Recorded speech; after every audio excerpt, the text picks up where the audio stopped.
I still remember the sound of sirens echoing through the narrow streets of Brooklyn that winter. It was February of 1962, a year I'll never forget. The city was frozen under layers of gray snow, and I was a different man back then, tired, lost, and carrying more ghosts than dreams.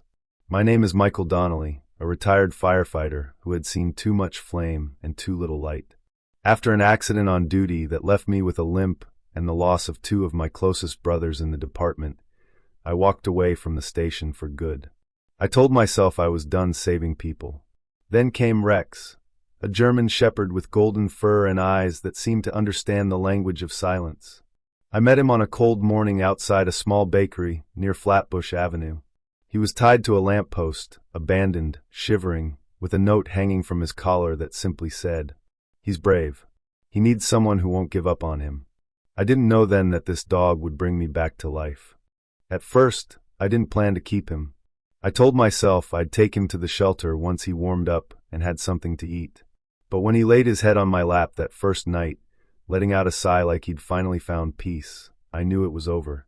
I named him Rex, after one of the men I'd lost in the fire. It felt right. Maybe it was fate giving me another chance to protect someone.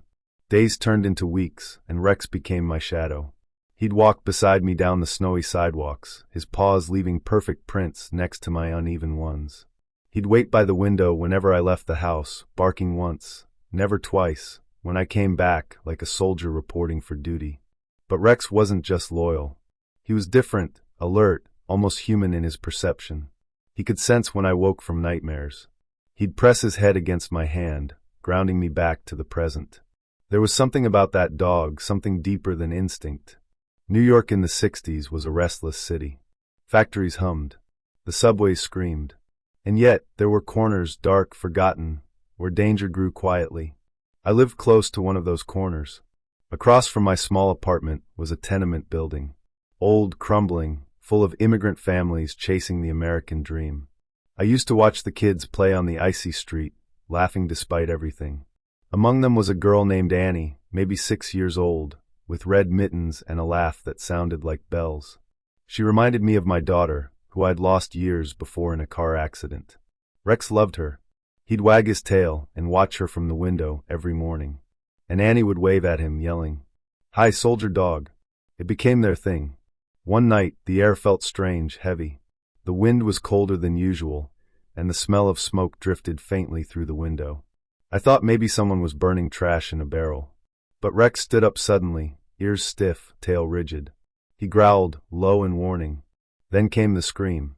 I looked out the window. Flames were licking the side of the tenement across the street.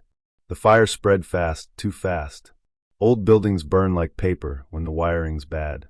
I froze. For a moment, all the memories came rushing back. The heat, the collapse, the sound of men screaming under the weight of smoke. My body remembered everything my heart wanted to forget. But Rex barked sharply, once, twice, 3 times. It wasn't panic. It was command. He looked at me with those fierce eyes, as if to say, "You can't just stand there." So I moved. We rushed into the street. Snow mixed with embers, glowing like dying stars around us. The front door of the building was jammed. I threw my shoulder against it, nothing. Then Rex leapt at it, clawing, biting, growling like a beast tearing down Hell's Gate. The door gave in with a crack, and heat exploded into the cold night. Inside was chaos. Smoke twisted through the halls. A woman screamed from the second floor. "Annie!" I shouted, running toward the stairs, but the wood was already catching fire. The air stung like acid. Rex didn't wait. He bolted up the staircase before I could stop him, disappearing into the thick black smoke. "Rex!" I yelled, coughing, stumbling after him. I could barely see. My lungs burned. Then through the haze I heard a child crying, high-pitched, terrified. And Rex barking back, steady, urgent, alive. When I reached the landing, I saw him at the end of the hallway, teeth gripping the hem of Annie's little coat. The flames were closing in, devouring the wallpaper, cracking the ceiling. Rex dragged her toward me, step by step, his fur singed, eyes glowing with determination. I grabbed the girl in my arms, wrapped her in my coat, and Rex led the way down, not once looking back. We burst into the freezing street, just as the second floor gave way behind us. People screamed, firefighters arrived, and I collapsed onto the snow, Annie safe in my arms, Rex standing guard beside us, chest heaving, eyes locked on the fire as if daring it to take another life. Later, the fire chief came over, an old friend of mine. "Donnelly," he said, "you did it again. Saved a life." I looked at Rex. "No," I said quietly.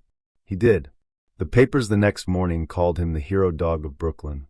But for me, he was more than that. He was redemption. Life changed after that night. Annie recovered quickly.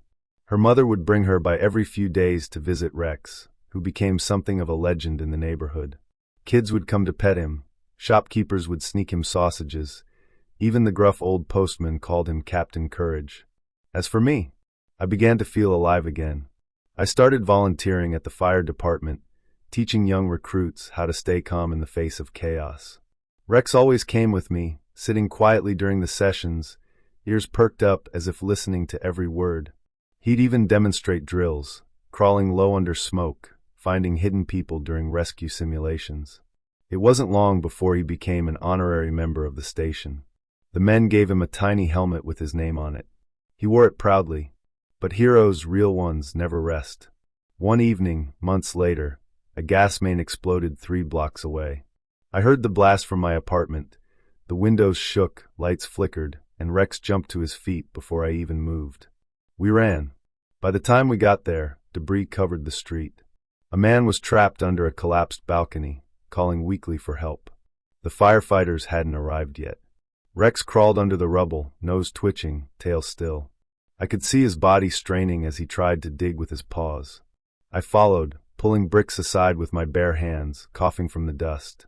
Together, we freed the man just before the rest of the structure caved in. When the rescue team arrived, they found Rex sitting beside the injured man, licking his hand, keeping him awake. That night, the fire chief said something I'll never forget. "Donnelly, that dog's not just saving lives. He's saving you too." He was right. Time, though, doesn't stop, not even for heroes. Rex grew older. His fur turned from gold to silver. His steps slowed, but his spirit never dimmed. Every morning, he still waited by the window watching Annie, now taller, carrying her schoolbooks, walking by. She'd wave and smile, just like the old days. On his final winter, the snow returned to Brooklyn, thick and silent. Rex lay beside the fireplace, breathing softly, his head on my lap. His eyes still had that same look, proud, loyal, unbroken. I whispered, "You did good, boy. Better than most men ever will." He blinked once, as if to say he understood. That night, he drifted off quietly, like a soldier going home after duty. They buried him behind the station, under a small oak tree. The men built a plaque that read, "Rex, hero, friend, and firefighter's soul." Every year since, on the anniversary of that first fire, I visit the spot. Annie, now grown with kids of her own, joins me. We light a candle and tell her children about the dog who saved their mother, and about how courage sometimes wears fur and walks on 4 legs. Looking back now, I realize that Rex didn't just protect lives. He reminded us of what it means to live, to act when fear freezes others, to love without condition, to keep faith in a world that too easily forgets kindness. In a city that never sleeps, in a time when heroes were hard to find, one German shepherd taught us all that bravery doesn't come from badges or uniforms. It comes from the heart, steady, loyal, and pure.